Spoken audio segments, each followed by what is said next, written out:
Hare Krishna, dear devotees, please accept our humble obeisances. All glories to Jagat Guru Srila Prabhupada. All glories to our beloved speaker for today, His Grace Baladev Prabhu, whom we will be pleased to introduce a little more about his humble self to the devotees later on. And all glories to the Assembled Vaishnava devotees. Today is the 24th of August, 2026, and it is Monday, a new beginning of a new week, Monday. And somehow it coincides with a new beginning of a new chapter. So we're discussing chapter 22 of the Srimad Bhagavatam, starting from today. And it is our honor to have His Grace Baladev Prabhu. Prabhuji is speaking from India, so we should be mindful of the time. It's quite late his time. Prabhuji, you're very much welcome to Hare Krishna Africa. And without further notice, we may put the verse, actually 2 verses. We'll put the verses on the screen and you take it over from here. Since this is your first time being here, I believe, Srila Prabhupada does the Jai Radha Madhava. So Srila Prabhupada has done that. Some devotees also like to chant the Jai Radha Madhava themselves. If you prefer to do that, you may do that. Otherwise, we just go by Srila Prabhupada's chanting. And then you do the Mangala Charam. We'll put the verses on the screen. And then you speak for whatever minutes you are inspired to speak. And at the end, devotees may ask some questions, doubts cleared, and maybe some devotees may also share their realizations or experience on the topic of discussion. And then we call it a day. So thank you so much. And again, welcome to Hare Krishna Africa. Hare Krishna. Yes, can you hear me? Hare Krishna Prabhu, thank you for inviting me. I have been on this forum many years back. Oh, you I was see. invited by Srivas Prabhu. Srivas who invited me long back. Okay. But that time it was more confined to Africa. Now it's like the whole world is here. Yes. Yeah. Well, thank you so much. Hare Krishna. We'll start with the invocation prayers, the Bhagavatam verse, purport, and then we try to present something what we have heard from Srila Prabhupada and other Vaishnavas and Vaishnavis. Hare Krishna. Om Namo Bhagavate Vasudevaya. Om Namo Bhagavate Vasudevaya. Om Namo Bhagavate Vasudevaya. Hare Krishna. So it's our great fortune that we are continuing our reading from Srimad Bhagavatam, 3rd Canto, chapter 22, text number 1 and 2. Text number 1. Maitreya Vacha Evam Avishkrita Shesha Gunakarmodayo Munim Savrida Ivatam Samrat Uparatam Uvachaha. Translations and purport by His Divine Grace A.C. Bhaktivedanta Swami Srila Prabhupada Ki Jai. Translation. Maitreya said, after describing the greatness of the emperor's manifold qualities and activities, the sage became silent, and the emperor, feeling modesty, addressed him as follows. So there is no purport now. Text number 2. Manurvacha Brahmashrajatsu mukhato Yusman Atma Paripshaya Chandomayastapo Vidya Yoga Yuktan Alampatan. Translation.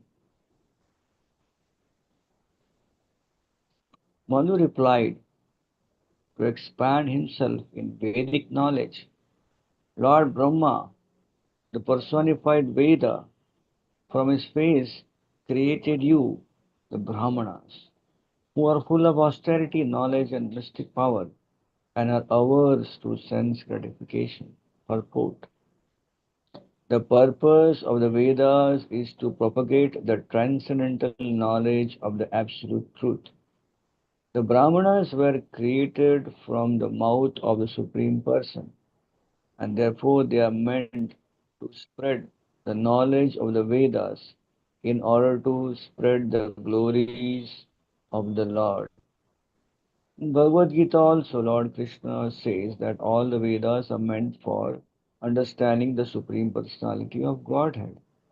It is especially mentioned here, Yoga Yuktan Alam Patan, that Brahmanas are full of mystic power and are completely averse to sense gratification.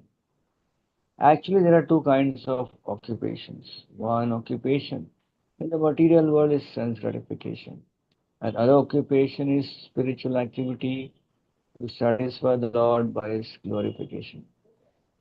Those who engage in sense gratification are called demons, and those who spread the glorification of the Lord or satisfy transcendental senses of the Lord are called demigods. It is specifically mentioned here the Brahmanas are created from the face of the cosmic personality or Virat Purusha. Similarly, the Kshatriyas are said to be created from his arms.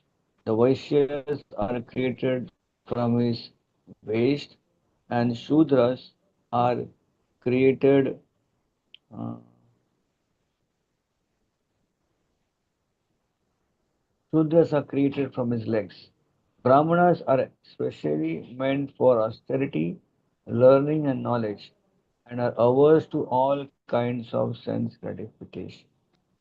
Om Jnanatimirandhasya Jnananjana चक्षुरुन्मिलितं येन तस्मै श्रीगुरुवे नमः श्रीचैतन्यमनोभीष्टं स्थापितं येन भूतले स्वयं रूपः कदा मह्यं ददाति स्वपदान्तिकम् वन्देऽहं श्रीगुरो श्रीयुतपदकमलं श्रीगुरून् वैष्णवांश्च श्रीरूपं साग्रजातं सहगणरघुनाथान्वितं तं सजीवम् साद्वैतं सावधूतं परिजनसहितं कृष्णचैतन्यदेवं श्रीराधाकृष्णपादान् सहगणलिता श्रीविशाखान्तं नमः ॐ विष्णुपादाय कृष्णप्रेष्ठाय भूतले श्रीमते भक्तिवेदान्तस्वामिनिति नामे नमस्ते सारस्वतीदेवे गौरवाणी प्रचारिणे निर्विशेषशून्यवादी पाश्चात्यदेशतारिणे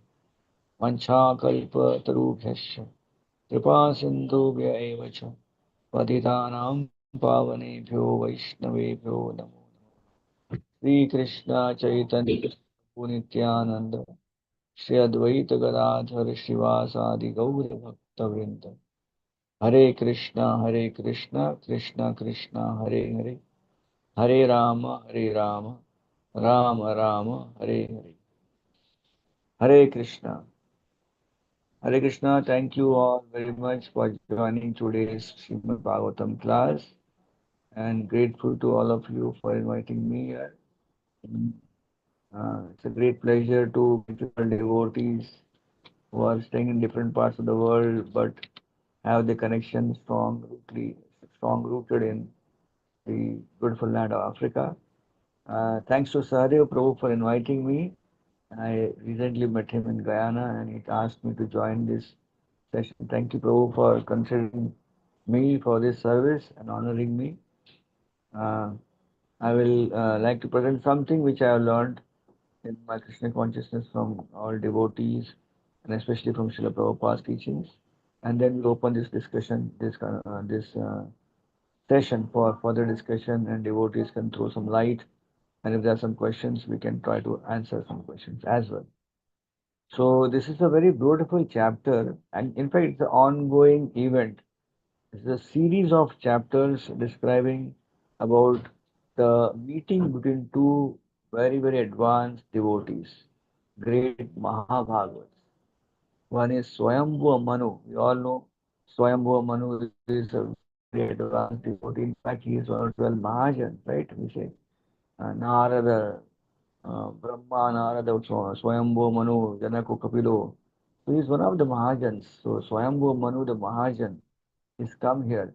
And he's come to meet whom? Kardamuni. He's another great devotee who just now, recently, Supreme Personality of God came and gave his darshan, gave his audience to him, and cried tears, seeing the devotion of Kardamuni, and that tears became the lake called as Bindu Sarovar. So two great devotees are meeting, and it's always a great occasion for others to watch how they interact. Like for example, temples when we see two great devotees, they come together. We always are waiting and watching what they are doing. We take photographs. We just hear what they are discussing and all. It's an interesting sight to see. I remember many years back, uh, His Holiness Raghunath Maharaj was speaking to us, and he was mentioning about how once he got an opportunity to see Srila Prabhupada interact with one of his very dearmost god brother. This happened in many years back in Vrindavan. So in Vrindavan, Srila Prabhupada had arrived for the very first time with all his Western disciples. Prabhupada had left Vrindavan to go to West to preach, and it was the first time Prabhupada, now with this whole troop of Western disciples, had come. The bus entered Vrindavan. It was a great experience Brajvasis had. So Prabhupada stayed in one very charitable lady who offered Prabhupada a nice room to stay. So Prabhupada stayed there. And Prabhupada, one Prabhupada disciple, yeah, he was like guarding the door because anyone just move inside and wanted to meet Prabhupada. So he thought I should be there in the guard. So if someone wants to meet Prabhupada, I asked Prabhupada whether he wants to meet him or not. So he was a little bit strict when he was guarding the door. And what happened is Radhanath Maharaj was just arrived in Vrindavan, and he was yet to be, in one sense, fully connected to this one. He was still kind of making his search, his as a seeker. He was traveling in Vrindavan. He happened to meet Akinchan Das Babaji Maharaj, who was Prabhupada's god brother, who was a disciple of Srila Bhaktisiddhanta Thakur. So when Akinchan Krishnadas Babaji Maharaj came to know that Srila Prabhupada has come, he wanted to meet Prabhupada. So Radhanath Maharaj told, I will take you to meet Prabhupada. And he took him. And as soon as they entered the place where Prabhupada was staying, this devotee was guarding the door. He stopped. Who are you? You can't meet Prabhupada unless you have an appointment. He was really strong. And Maharaj mentioned, how could I tell him that this is not an ordinary person? He is Akinchan Krishnadas Babaji Maharaj. So whoever he is, but wait, I'll just check. So Maharaj just told, can you just tell Prabhupada that there is an Akinchan Krishnadas Babaji who has come to meet him? Just tell him this much only. So this devotee went inside and he told Prabhupada. Prabhupada was sitting with few devotees there. Some people already were gathered in Prabhupada's room. Prabhupada, Akinchan Krishnadas Babaji Maharaj. And Prabhupada's eyes became very big. Oh, where is he? And instead of asking him, you bring him inside. Prabhupada got up. And as Prabhupada got up, Akinchan Krishnadas Babaji was watching from the door. He also came inside. So literally two great Vaishnavas, they saw each other after a long time. They were smiling and they came and embraced each other. And then Radhanath Maharaj mentioned that what happened for the next half an hour to 40 minutes, it was a wonderful sight to see. Because these both devotees were speaking to each other completely oblivious of what's happening in the room, who was sitting, what's happening. People are waiting for him. Prabhupada forgot the whole room. Prabhupada was now interested only in this devotee, and that devotee, Akinchan Krishna Babaji Maharaj, he was interested in Prabhupada. And Prabhupada made him sit on the same seat, on a small seat, but both of them sitting together and they're talking Bengali language and they were conversing and they were laughing loudly. And sometimes they were like clapping hands and they would kind of clap each other's thighs like this. Also, I said, Radha Maharaj mentioned that I have never seen such a lively conversation. And this conversation and this interaction between two great devotees gave us an insight of what actually happens in the spiritual. So I told this beautiful story here to give an understanding of what must be happening when Kardamuni and Swayambhu Manu are meeting. Now we are reading from the page of Srimad Bhagavatam, so we're reading the verses. But as we advance in Krishna consciousness, we will read between the verses also. we will able to get an insight of what was happening when two great Vaishnavas are meeting together. So the whole scenario here is that they are meeting where? They are meeting in a forest. Swayambhu Manu has been traveling length and breadth of the forest to look out where Karda Muni stays, and finally he could find a place. And Karda Muni was staying in one forest area which was so beautiful. Bhagavatam gives description of that forest. How wonderful trees, birds, beautiful flowing river and a lake next to it, and serene atmosphere.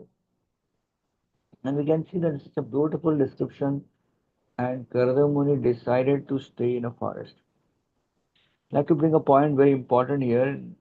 Current education, which is a modern education, they always kind of misquote that in previous ages people were all staying in forests. They were primitive people. They lived in caves. And they had nothing to wear. They would eat animals and they had no nothing. And eventually evolution took place and they grew up and they progressed and they became more sophisticated and more civilized and they came and made cities and all that. So that's what we learn in schools. But here we see a forest. There is not a primitive person staying there. It's a very highly advanced yogi, Garda Muni staying there. And therefore, when we refer to Srimad Bhagavad Gita, refer to Bhagavatam, we see that different places of residence refers to different types of modes of material nature. When it comes to cities and a mode of passion, right? Goes to people who are staying in very difficult situations, mode of ignorance. Where there is all the four principles are broken, it is a place of mode of ignorance. Cities are passionate. We go ahead to villages and then we go ahead to forest. Forests are in a mode of goodness.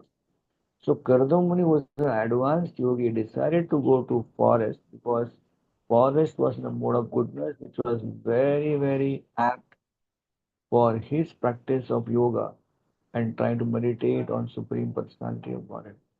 In fact, by Kardamuni is coming in that particular area of the forest, that forest became from goodness to pure goodness by its association.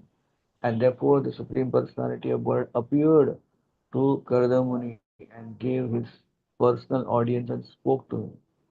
So here we can see from Bhagavatam pages, we see highly advanced people, they are staying in forest. And Swayambhu Manu is living in a big palatial house. He has a big kingdom. He is the king of mankind. He is bringing his daughter to the forest to offer her to Kardamuni so that she stays in the forest. This shows that forest is not an ordinary area, it's a mode of goodness area. And only qualified people like Kardamuni could stay there. And therefore, a great honor for Swayambhu Manu to offer his daughter to Kardamuni, and that he was very, very geared upon to. He realized that his daughter will be very happy in spite of all the challenges of staying in the forest. She'll be more happy in forest with Gardamuni than staying in the palace. So this is the background of what we are seeing the scenario here. The previous chapter, which we just ended last time, we saw Kardamuni was glorifying whom? Swayambhu Manu. And now in this chapter, we are seeing Swayambhu Manu is glorifying Kardamuni. So see the mutual respect between two great devotees, how they are appreciating each other. And this is called as unity. Both of them have diverse swabhav, their natures, their their what we say, their natures are different, their likes and dislikes may be different based on the ashram or the varna they belong to, but yet they are appreciating each other. Kardamuni glorified the Kshatriya, the king, how they are important. And now when time is coming up here, Swayambhuva Manu is glorifying how great are the Brahmanas. So this is called an ideal place of glorification, and because of the glorification, we find a beautiful atmosphere of Krishna consciousness permeating here. So we find here in these verses which we are reading today that Swayambhu Manu has begun glorifying uh, Kardamuni for his Brahmanical culture and his qualities. So we can see that one nice lesson as devotees in Krishna consciousness we can take from here is the quality of appreciation. We all are staying with devotees for so many years, we interact with devotees, and while we do so for many years, there's a tendency in the material world is familiarity breeds contempt. That means we take things very lightly. We all know the first time we met any devotee, we were so happy, so gracious. We would fall down and say, Vancha kalpatarubhyasya kripa sindhubhya. And then we respect everyone, Prabhu, respect all, Mataji, Dandvat Pranam. We were like very humble. But as we interact more and more and more, then eventually what happens that respect goes down, and then we see apparent faults, and we say he's nice devotee, but not as nice as I thought of on the first day. So this happens. What we see here is the quality of appreciation. We may have hundreds of faults, but we are not here to see faults. We are here to appreciate what good we have, what good others have. So the quality of appreciation has to be inculcated in our Krishna consciousness. It is not very easy to appreciate others. It is very easy in the material world to find faults, right? If we ask anyone to kindly find fault, people will write pages, more than 18,000 verses they will write. The Bhagavatam of fault finding of others. But you ask someone, please glorify someone, then we may start glorifying 2 minutes, 3 minutes. After 5 minutes, we'll have shortage of words. We'll repeat again, same things, you know.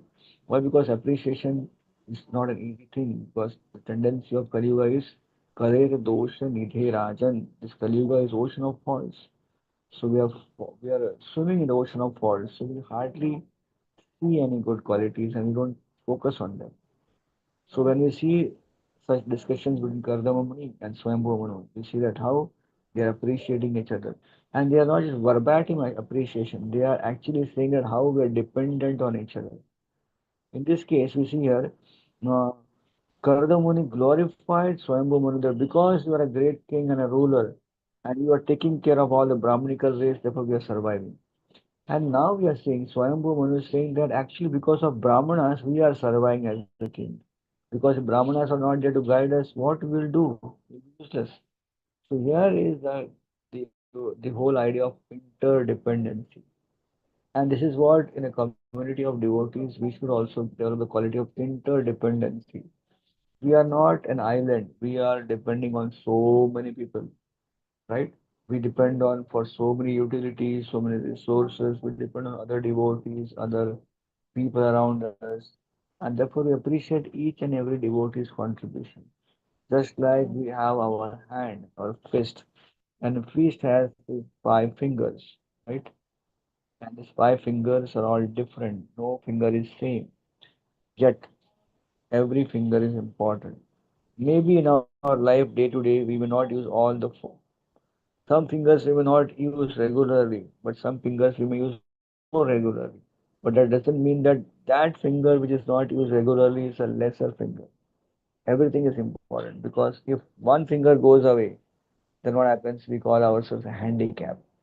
We are now disabled.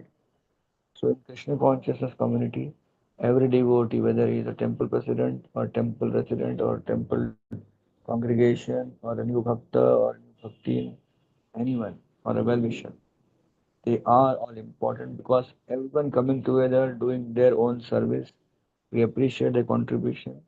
Then what happens? The temple becomes a lively place. It becomes Vaikuntha. Mode of pure goodness is prevalent.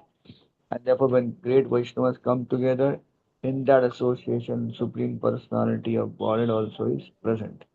So therefore, here we can see Swayambhu Manu is glorifying Kardama Rishi for his great activity as a Brahmana.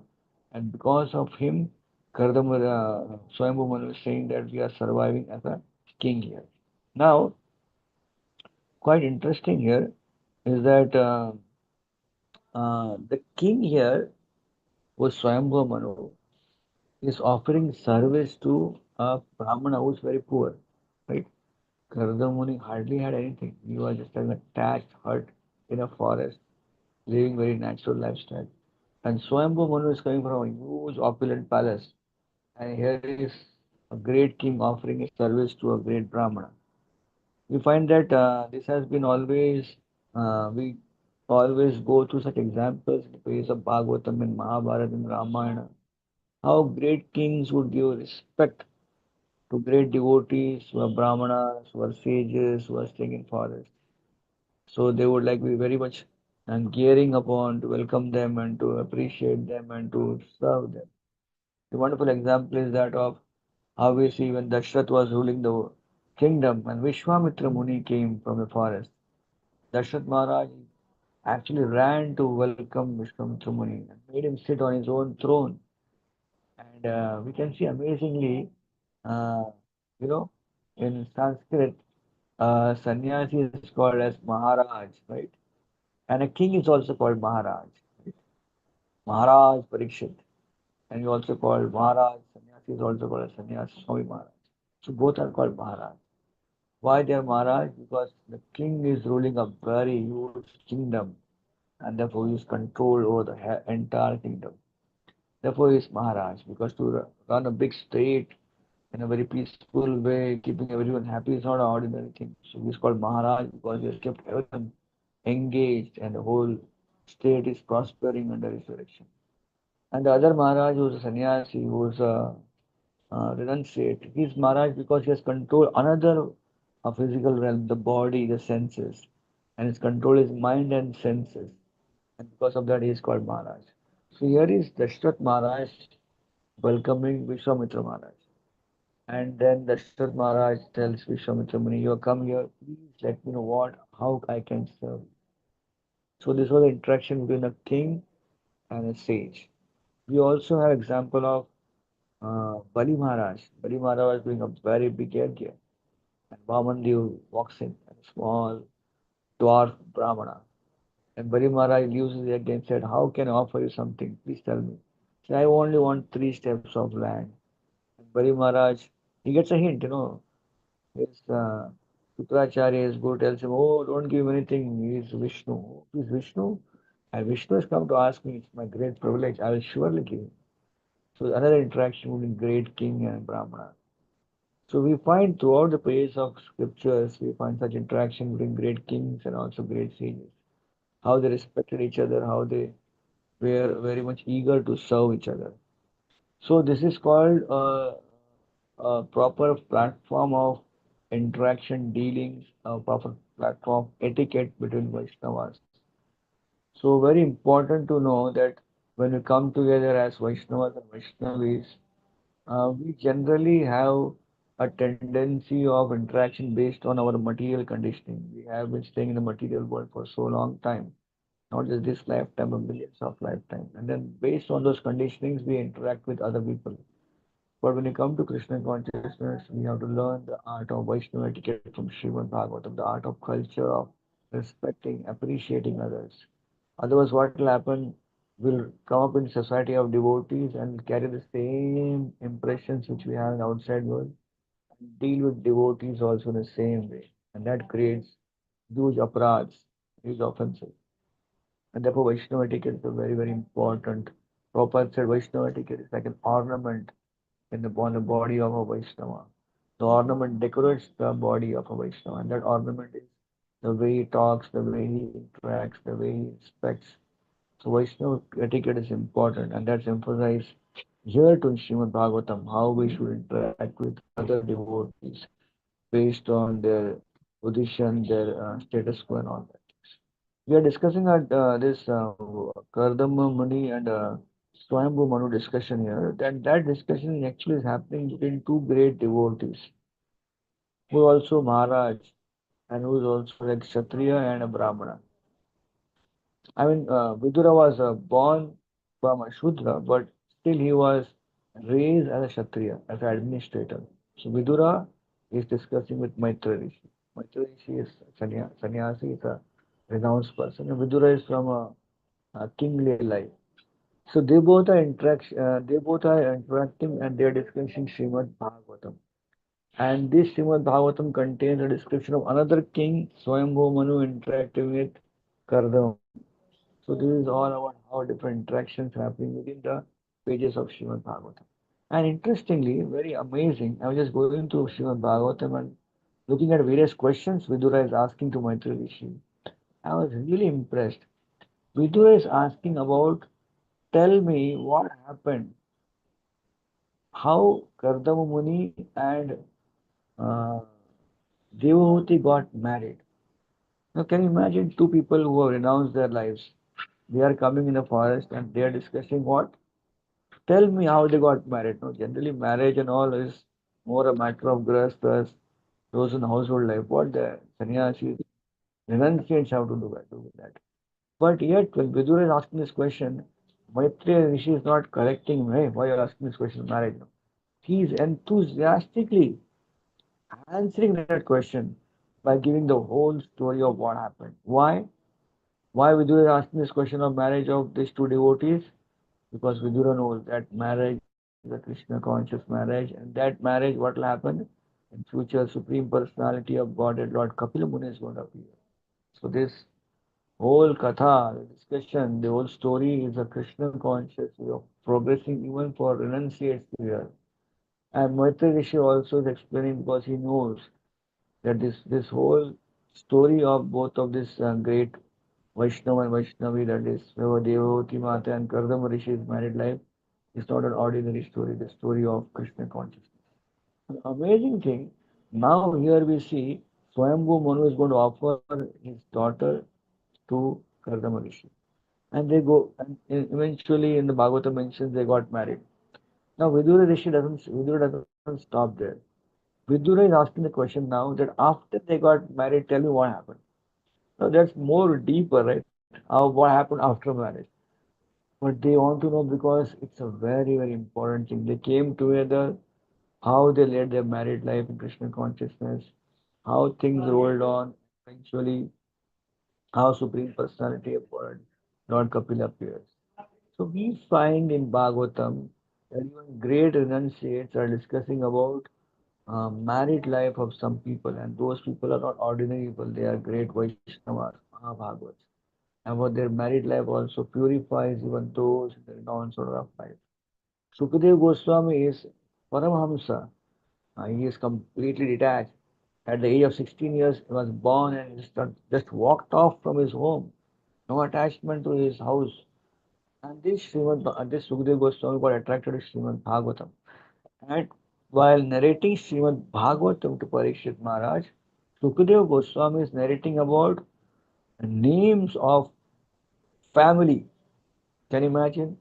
A 16-year-old renounced Paramahamsa Atmaram devotee. He is not carrying any notes like I am carrying my notes here. Without notes, he is remembering the name of a king, name of his wife, name of his daughter, his son, and from the son, he got married to this girl, and then they got these children. One full chapter is genealogy, and Sukadeva Goswami is not referring any notes. Sukadeva Goswami is just Swayam Eva. He is speaking about the lineage of great kings and the dynasty because he knows each of these kings are great personalities. And to hear about them, to speak about them, is very purifying. So we very wonderfully take home from this descriptions here that how the culture of respect has to come, the culture of glorification has to come within the Vaishnava community, appreciation each other. There are apparent faults, and there will be apparent faults because this is the age of Kali. But in spite of all those faults, we focus on appreciating each other's service, appreciating each other's qualities, and in doing so, what will happen? The community will thrive, community will grow, and it will become a great example in the material world of how in Krishna consciousness really those who practice Krishna consciousness they are very happy. Hare Krishna. So end here, and if any quick something for me from organizers. Sorry, Prabhu, you want to add something? Or you want to invite devotees to add something? Please do so. Hare Krishna. Thank you so much, Prabhuji, for this beautiful Krishna Katha from the Nectarian Srimad Bhagavatam. So beautiful, so beautiful. I'm sitting here enjoying every single sentence you uttered. Very beautiful. So much lessons to learn. And we're just hoping that as we continue listening and hearing the Bhagavatam, we may try to live as much as we possibly can the pastimes of this Bhagavatam. Dear devotees, if anyone may have questions, comments, reflections, realizations you may want to ask or share, please, as usual, indicate by using the hand emoji or your physical hand, and you'll be asked to unmute to ask your question. But before we do that, I would like to share with you briefly who our speaker for today is. I did not recollect that Prabhuji had been here before, but like he said, that's been very, very long time ago. That was like the beginning of online Qatar. So Prabhuji, as you may all see, his name is BALADEV Prabhu, and he joined ISKCON in Mumbai in the early 90s. He took initiation from His Holiness Radhanath Swami Maharaj at a very young age. I think he was 18 years old when he took initiation. His father and practically the family are all Vaishnava devotees. The father was the very person who introduced him to ISKCON. His parents, relatives, like I said, they are all committed devotees to ISKCON, and they are initiated by Radhanath Maharaj, Lokanath Maharaj, Gopal Krishna Maharaj, Jayapataka Maharaj. So it's a family of devotees. At age 23, after completing his education and settling his father's business, with full blessings of his family, he joined ISKCON Chowpatty Temple in Mumbai. Excuse me. Prabhuji, as he sits here as a simple brahmachari, has completed his bachelor's in physics, with a certification in advanced physics. He further holds multiple diplomas in various fields such as human resources, personal management, software management, business communication, tourism. He's also done his master's in philosophy. So we could see Prabhu's heart and mind is restless, always trying to engage and use that engagement in the service of Sri Guru and Krishna. Prabhuji teaches Bhakti Shastri, Bhakti Vaibhava, and ISKCON Disciple Course and other Shastric courses. He is also part of ISKCON Chowpatty Temple Management Team. He is part of Chowpatty Congregational Development Team and its Satellite Center Coordination Team. He's also part of the team that oversees the management of the annual Kartik Yatra in Chowpatty. He's also a member of the national core team of ISKCON India Youth Preachers Association, because the youth is the fabric of our movement in tomorrow's future, the future of ISKCON. He is very much involved in the ISKCON India Youth Preachers Association. He is part of the national team of ISKCON India Book Distribution Committee. He is also the regional secretary assistant in Maharashtra for Zone 5 districts. These are 5 distinct districts in Maharashtra: Nanded, Hingoli, Udgir, Washim, Ahmedpur. These are 5 districts that Prabhu oversees. He has also conducted lots of inspirational and leadership seminars for students and faculty of many recognized universities, corporate sectors, multinational companies in India as well as abroad. He also appears in the TV and the radio shows across the globe. I don't know how many devotees here at the moment are from Ghana, but if you're from Ghana, you should remember Prabhuji. Prabhuji was in Ghana recently, about 2-3 years ago, and he's been there a couple times. He travels regularly abroad to many countries in South America, Europe, Africa, North America, and that is where and how we met His Grace when we were fortunate enough to visit Guyana. We met Prabhuji, who was so inspirational. And so we requested his darshan with the devotees, and he so kindly accepted to be here with us. And he's here with us today. And Prabhuji, we are so grateful that you could be here with us and share this depth of wisdom with us from the Nectarian Srimad Bhagavatam. With that being said, dear devotees, if anyone has something to ask or to share, please, you may do so. We have His Grace Srimad Varaha Acharya Prabhu stand up. Prabhuji, please, you may unmute. Hare Krishna.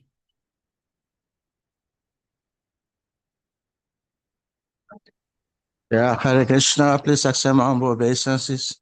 Right. All glories to Srila Prabhupada, all glories to the Assembly devotees. It's a pleasure hearing you, Prabhu, and we're glad to have you here on this platform. I was listening very closely to your description of the way devotees appreciate each other and how we must appreciate one another. But then and then so many things started coming up. When you said that you quoted that famous verse, Kali Yuga is an ocean of faults, right? And but devotees should appreciate each other, even though we're functioning in an ocean of faults, where it is very possible that people bring all their faults also into devotional service. Yeah, then I was thinking, there's an organization here in West Africa. I don't know whether of course they are international. It's an impersonalist organization from India. It's called Ekanka. And the Ekanka group, we started together almost about the same time in West Africa, or in the 80s. But now they've grown so big. They're so big. So many important people joined them. But we have almost the same philosophy, except that they are impersonalists. But, karma, reincarnation, everything, they also share the same things that people learn from us. But where we're different is that they have rules. They claim they have rules. But it's for everyone. It's up to everyone whether they follow or not. They don't discuss it. They don't judge anyone. They don't criticize. Okay? So apparently it's like they don't have rules, because sometimes it's like they don't have rules. They say, no, we have rules, but it's just that we don't enforce it, we don't impose it, we don't criticize. But these rules are there for your personal advancement spiritually, and it's up to you how you apply it. But we don't make that our focus. And they are doing so well. They are attracting so many people. They are attracting so many big people. So now we in Ishkan, we have rules. We want to apply those rules, but we say we shouldn't criticize, we shouldn't judge. But we focus so much on the rules also. Now, which group is actually practicing something here? Is it the Ekanga group or is it the Hare Krishna? So please enlighten me. Hare Krishna. Thank you, Prabhu. Thank you for such a beautiful, very practical question for that. Yes, so I just want to take you all back to school. You all been to school, right? I also been to school. The beautiful time in the school, we all would wear a uniform and go in the school and sit on the bench, and the teacher would come and then we all get up and say, "Good morning, madam," right? Those days in the school. So life was so simple, in a school, the students are all there, they're all diverse students, some very intelligent, some were dull, some are tall, some are short, some of multiple different communities, girls, boys, different hairstyles, but we all just stayed and very nicely we continued studying together in the same school, almost like, I remember I joined my school, I didn't change my school for a very long time. So from first, we call it first standard year, first division year, first division to eighth division, the same school I was there, and then I saw all my friends going along with me. They also studied along with me, and we had good, nice, we had Christian friends, we had Muslim friends, we had Hindu friends, we have Parsis, we have Jews, and then we had teachers, and we had diverse cultures, we had diverse backgrounds, but somehow we all were in the same class. And as you are talking about this beautiful question, I was remembering the school. So school does have rules and regulations, right? There is a discipline in the school. And how do you understand whether discipline is there or not? If you break some rule, then you get punishment for that.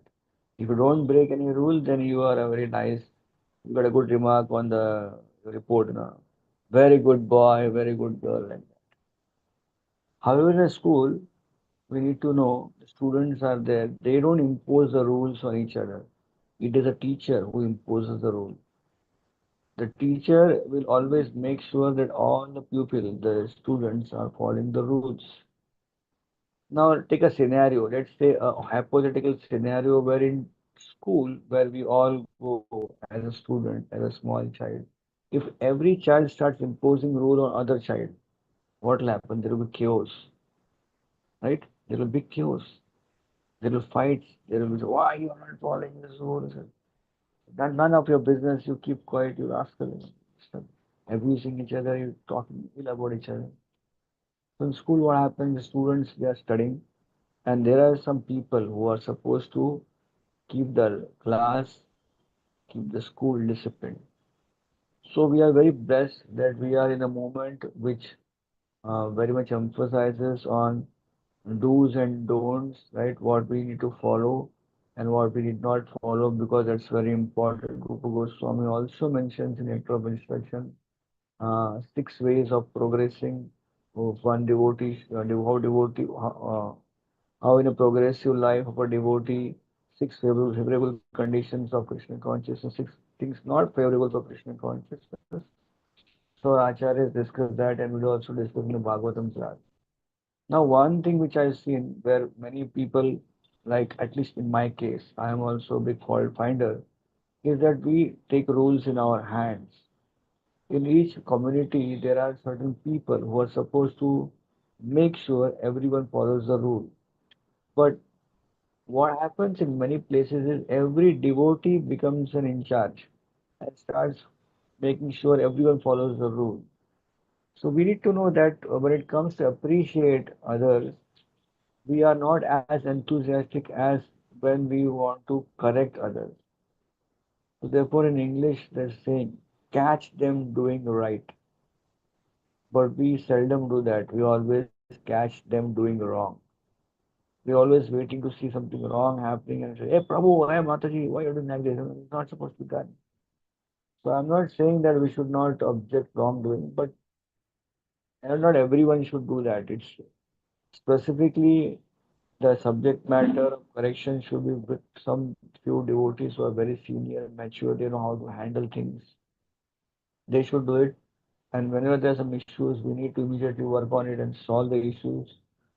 But nonetheless, if we are following the idea of being only seeing only issues and faults, then life is very boring. Therefore, we need to also see something good, and that's called catch them doing right. That means you see a devotee who's mopping a floor, even though that's not his service. You should always glorify, Prabhu, Mataji, you're mopping the floor, you're so humble. No one asked you, but you are still mopping the floor, right? So this is something which I would reflect on this that while rules and regulations are part of our movement, but let's not everyone become teachers. We are all students, and then there will be teachers who are doing that part, and rest of us we become more simple and try to appreciate each other for diversity they have, and yet they're trying their best to practice Krishna consciousness. So if that is something which we try to follow in our life, um, I would rather say that it will be very peaceful community. That people are appointed to find faults officially are mature, and they also will correct devotees in a way that they will appreciate, and they will come up. And yeah, I remember once Radhesham Prabhu, ISKCON Pune temple president, he asked Radhanath Maharaj, should we correct devotees or not, Maharaj? We are leaders, we should correct devotees. So Radhanath Maharaj asked Radhesham Prabhu that what is the purpose of correction? Purpose of correction is that they should become better. Yeah, but if you correct them in a way that instead of becoming better, they become more ugly, more wrong, then the way of correction is not. The you have used a methodology which has further degraded them. So a leader should be very expert in very nicely correcting even devotees maturely so that they take it very positively and improve. And therefore, that's a prerogative of a leader, and not everyone is a leadership body. A few leaders who oversee the whole thing. I was mentioning about a classroom. In the classroom, there's one teacher, and there are 60 students, right? So in the community also, this correction part should be handled by leaders who are mature, and they should not correct people on a public platform, because in public platform, what happens? People become very conscious and they become very disappointed and very hurt when you corrected in them public. Therefore, in community, appreciate everyone in public, correct them in private, like that. So when you correct people in private, if you are a leader and you have a responsible position to correct, you correct them, so they will feel very happy that you give them a chance, give them some, and not just correct, not just tell them what they're wrong, they are doing wrong, but also give them suggestions on how they can improve, and be helpful and be always available for them to improve. And if that kind of the way we deal with devotees as leaders, we offer services in this way, then I feel if we do it properly, then devotees will improve. And those devotees who cannot improve, then they will find it very difficult to stay there because it's such a beautiful atmosphere. A person of wrong consciousness just cannot stay in a place of right consciousness. Then he will move out himself. We don't have to push him out anyway. So we are giving opportunity in such atmosphere that people jump from negativity to positivity, and those who are negative don't want to improve, then they also move out because they can't fit in the positive atmosphere. So this is how we should develop communities. That's what I can suggest here. Other devotees who are also here can also throw some light, and I hope I could speak something which is some relevance of meaning here to your question, Prabhu. Hare Krishna. Hare Krishna. Thank you so much. It's Grace Baladev Prabhu. I have lots and lots of questions about the response you gave, but I'm not gonna go there now. I just remembered I have a very poor memory sometimes because I wanted to mention to your humble self and the devotees from the very beginning that today is the disappearance day of Srila Rupa Goswami. And I forgot to mention that. But somehow I remembered when you were answering Prabhuji's question, you mentioned Rupa Goswami. So I know we've spent some time already, but if you would be generous enough to share something very briefly, like maybe 2 or 3 minutes on Rupa Goswami. I do not understand why we do not observe the appearance and disappearance of Rupa Goswami when we are Rupanugas. That I do not understand. I don't know why, but I think he is the main pillar of our institution, and it will be worth knowing or hearing a little bit about Rupa Goswami, especially on this auspicious day of his disappearance. So if you may kind enough to share something briefly on him, we will appreciate. Sri Baladev Prabhu. Hare Krishna. Thank you, sir. Thank you. Thank you, Sadhyapu, and I appreciate your kindness to me. You mentioned that you have lots and lots and lots of questions, and somehow we don't have lots and lots of time here to discuss. But on some other platform, we can have a discussion on this. It's a very relevant talk for communities to discuss, have discuss the realities. So each community is different from other. The place as place differs, people differ. So the issues also differ in their places. In the case of now, we move on to the beautiful request of Rupa Goswami. Now I mentioned about how Nectar of Instructions, a book offered by Rupa Goswami to all of us. We were, Chaitanya Mahaprabhu personally trained the six Goswamis and sent them to Vrindavan to write books and to establish Vrindavan as a center of pilgrimage and learning. So the six Goswamis came to Vrindavan. Vrindavan was like very like a forest. There was hardly any staying there because Chaitanya Mahaprabhu's visit to Vrindavan, we see in Chaitanya Charitamrita. Mahaprabhu stayed on the banks of Yamuna near this place called as Akrur Ghat, the outskirts of Vrindavan, because that time Vrindavan was entirely forest. So the Goswamis came in the forest and turned the forest into pilgrimage places, built temples, built ghats and tirthas, and so that devotees can come and relish speaking about Krishna, hearing about Krishna. So Rupa Goswami was one of the pillars, one of the main personalities who relinquished a very high-paying job in government of the Nawab Hussain Shah in Bengal, and he ran away from there to join Chaitanya Mahaprabhu's mission. Rupa Goswami was personally given instructions by Sri Lord Chaitanya Mahaprabhu in Prayagraj and Dashashwamedh Ghat for 10 days continuously. Lord Chaitanya Mahaprabhu spoke about the philosophy of Krishna consciousness. And based on what he learned from Mahaprabhu, then he wrote all these beautiful books, the Nectar of Instruction, which is like they call it Nectar of Instruction is called like a manual, a very small, beautiful crash course manual of how from a uh, very small, very small level, one can reach to the highest levels of taking shelter of Srimati Radharani at Radha Kund. So that beautiful crash course manual book is like a nectar of instruction, and more detailed, like a PhD guide, is nectar of devotion. And there are so many beautiful books Rupa Goswami has written for all of us. Rupa Goswami himself had a very beautiful relationship with his brother Sanatan Goswami.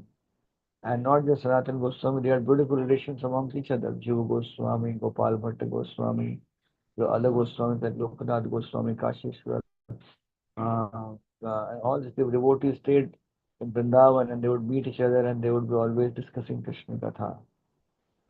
So there are many places where Rupa Goswami's Bhajan Kutir is even today available for taking darshan in Nandagaon, Bastana, in Vrindavan, different places where he stayed for a long time and it is bhajan there. And Sanatan Goswami's Bhajan Kutir is also there.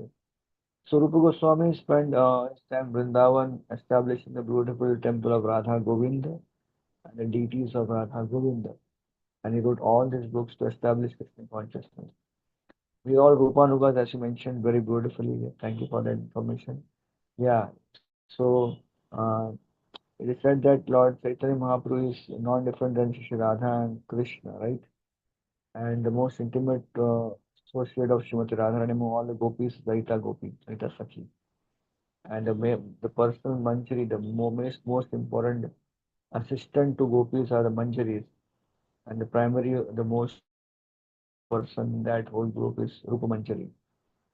In that sense, we see that because we are under uh, Swarup Damodar Goswami and then under that Srila Rupa Goswami, therefore we are called as Rupanugas because we follow the footsteps of the teachings of Srila Rupa Goswami. Srila Prabhupada was very kind enough to introduce us to so many great acharyas. We don't, and many of the acharyas, we have so many of them, we don't even know their names also, right? But Prabhupada was so kind to us. He knew that there is always a tendency of forgetting things, forgetting people. So he arranged for a Vaishnava calendar. Everything we have in ISKCON is all given by Srila Prabhupada. We had nothing. We, we did not even even know ourselves what to speak of Vaishnava Acharyas. Prabhupada taught us that we are not the body, we are spirit, soul, right? So Prabhupada gave us the Vaishnava Almanac where he gave us information about Vaishnava Acharyas. And Prabhupada mentions that, that every day is a very auspicious, there's some Vaishnava Acharya disappearing or is appearing. And Prabhupada being a very practical Vaishnava Acharya in today's age, he knew that if every Acharya's appearance and disappearance would start being celebrated, then our devotees will have tough time to manage the uh, daily affairs, right? So he very kindly kept all the fasting things up to a particular level. Like for example, Bhaktivinoda Thakur, we fast for all the disappearance and appearance of Bhaktivinoda Thakur, Gaur Kishore Maharaj, Srila Bhaktisaraj Thakur, Srila Prabhupada and all that. So even with that also is so tough, right? Sometimes in 1 month of like January or December, we have many Vaishnava Acharyas coming and so many are fasting till noon, devotees get tired. Prabhu, so many fasting till noon. But Prabhupada was very kind that he arranged for all these Vaishnava calendars so that when we every day when the morning when we have Mangalarti and then we announce the book scores and we welcome devotees, we also mentioned what is a special occasion today, the disappearance of Rupa Goswami. Then what happens? We remember Rupa Goswami and then we can discuss among devotees among Rupa Goswami and remember the contribution of Rupa Goswami in our life. We definitely can't understand the entire contribution of Rupa Goswami, but even if we discuss little bit of Rupa Goswami in our discussions, then what will happen? We will get purified and appreciate the great sacrifice these Vaishnava Acharyas have done. And it is said that on the appearance and disappearance days, the Vaishnava Acharyas are more merciful. So it's a great day that we offer our prayers to Rupa Goswami and we ask and beg for mercy, which we all need in abundance. And today is a day where he is in the mood of giving more mercy. So this is a great time to encash, right? So like we always look for discount offers, sale offers in the outside world. So we rush to buy more things there. Similarly, today is a day of discounted mercy. Rupa Goswami's mercy is available more discounted today. So we offer prayers to Rupa Goswami, we discuss about him and understand his mood. We pray that one drop of mercy can come from him and and definitely Rupa Goswami was very happy to bestow his mercy upon us. So the whole idea of discussion on Vaishnava Acharyas is to uh, kind of uh, generate the feeling of gratefulness, generate the feeling of sacrifice they have done for us, and be very much appreciating them and be very grateful of the whole lineage that the Prabhupada has offered us, the Vaishnava Acharya lineage. So there are so many things I can speak on different pastimes of Rupa Goswami, but considering the time factor now, I would request devotees who are wherever they are in this world, whichever time zone they are in, please kindly uh, read something about from Rupa Goswami's personal life history and also narrate this to other devotees and share with them. Hare Krishna. Hare Krishna. Thank you so much for sharing this great wealth of gem about Srila Rupa Goswami.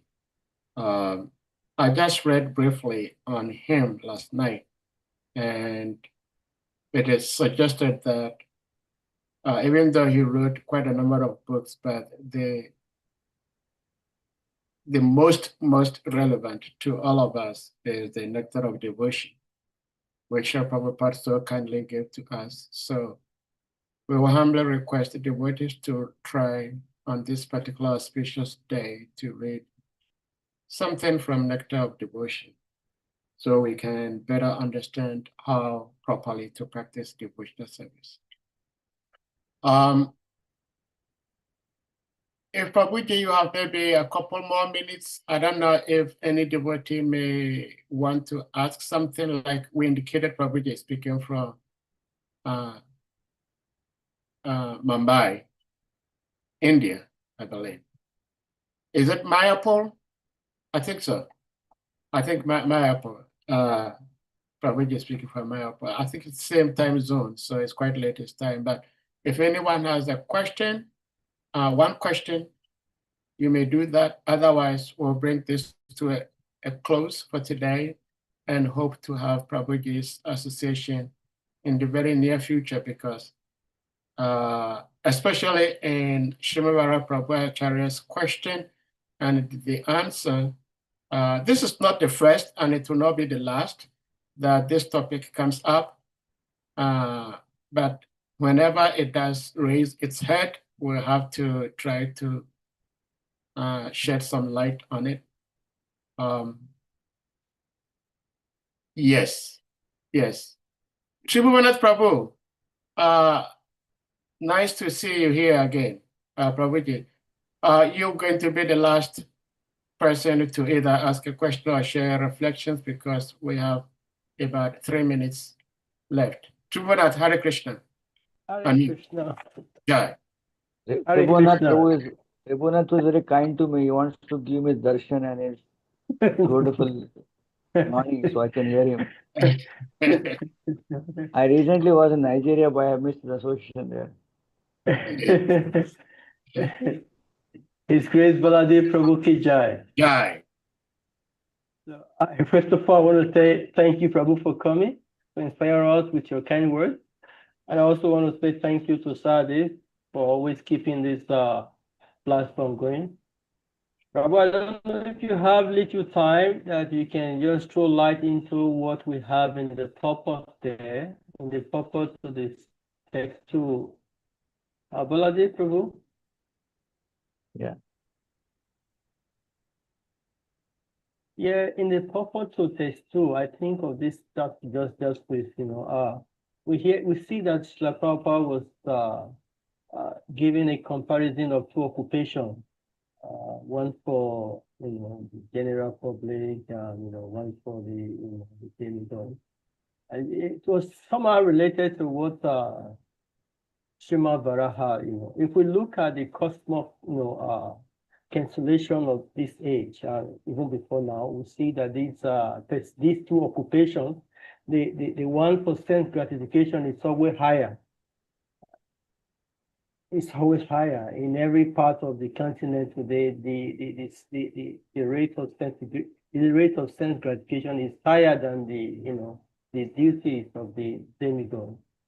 So and we are trying as members of ISKCON, as ISKCON organization, trying to deduce. So what is our stand? Are we progressing, or are we pressing in kinds of these two occupations that were given in the purpose? Yes, so thank you for the nice question. I'll just read that particular purport point which you are mentioning here. Just 1 minute. Yeah. This is from the second verse, and the purport, almost the mid of the purport, that's where the point comes in. It is especially mentioned here, Yoga Yuktan Adampatan.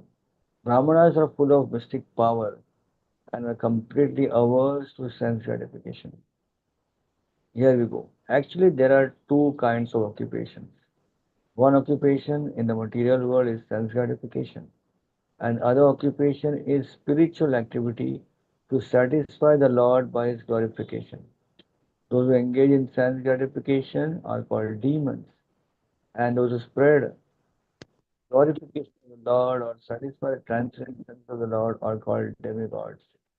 It is specifically mentioned here that Brahmanas are created from the face of cosmic personality of Virat Purusha. Similarly, Kshatriyas are said to be created from his arms. The Vaishyas are created from his legs. The Shudras are created from his legs. So this is what you are referring here, Prabhu, right? Yeah. Yeah. So here the two different occupations which Prabhupada presents here is what Prabhupada is saying, Sura and Asura, right? These words we always refer to in the scriptures, Sura and Asura. Sura is that person who connects with the Supreme Personality of Godhead and lives his life as per the indications and directions of Supreme Person. That's called Sura. And that's also called as the demigod. And Asura is that person who does not live as per what Suras live like. They are out. Their life is completely opposite to what the Lord wants them to do. And therefore they're called Asura, or they also called as demons. Those who are against the culture of Krishna consciousness. So in this material world, there is Sura and Asura. There is demigod and there are demons. And this Sura and Asura is not just a category in the heavenly planet, it's a category seen even in this worldly place also, in earth planet also. People who follow the scriptures of uh, people who follow scriptures of wisdom of Krishna consciousness, they're following in the footsteps of Suras. And therefore their life is always enlightened. Their life is towards the mode of goodness. For those who are against the scripture injection, they are called asuras because they're geared for the tamasic atmosphere, the ignorance atmosphere. And therefore, Brahmanical culture is more about when people associate with Brahmanical culture, then they raise from the lower modes and come to the upper modes, the mode of goodness, and finally they reach to the mode of pure goodness, of pure practice of Krishna consciousness. Prabhupada does not elaborate much on those two occupations apart from those statements, but he again refocuses the purport on how when Swayambhu Manu is glorifying Kardamuni, he is glorifying Kardamuni as a Brahmana. And when Kardamuni is glorifying Swayambhu Manu, he is glorifying Swayambhu Manu as a Kshatriya. And now in this body, the Virat Purusha of the Lord, the hands, they represent the arms, they represent Kshatriya race. The face, the head is Brahmana. Sunisa Prabhupada compares the whole Varnashram, the Chatur Varna, are nothing but a complete body of the Lord, and how in every body of the, let's say any body, the hand is important, the head is also important. Everything is important. If you just have head but don't have hands and legs, we have good intelligence, but we can't utilize our intelligence in functioning in this world. So we require hands and legs. You may have very strong hands and legs, but if you are dumb here, you don't know how to work in this world. What will happen? Will create chaos. With our strong hands, will create problems in this world. So every part of the body has to be very fit for the execution of the right purpose. And for the cosmic situation of Brahmana, Kshatriya, Vaishya, and Shudra, everything is important. They all come together as per their nature. They assist each other. They serve each other. Humanity progresses. So this is what Srila Prabhupada just briefly mentions about these points, because as you move ahead in the purports in the Srimad Bhagavatam of this chapter, you'll find more discussion on this particular point of Brahminical culture and Kshatriya race and how to cooperate like that. So I didn't go much deeper into those aspects because I thought we're going to anyways hear about them as the class progress. And I decided to focus on one point, and what that point is how a very relevant point, which is how to see the culture of appreciation and respect between two different personalities who are great pure devotees in different ashrams, different varnas, and yet they are appreciating each other and they are learning from each other. That's the point which I thought today I'll take and speak on that point. Anything from Hare your Krishna. side? You want to add something? No, thank you. Hare Thank you, Krishna. Prabhu. Thank you so much, Tribhuvannath, for your beautiful question. And Baladev Prabhu, thank you so much for your time and your wisdom, your heart shared so nicely with all of us today. Dear devotees, we're going to humbly request you all to kindly unmute yourselves, and we all, with one voice, one heart, chant the Hare Krishna Maha Mantra to express our deepest appreciation and gratitude to our beloved speaker, His Grace Baladev Prabhu, for sharing his love and wisdom with us all today. Please, you may all unmute Jai.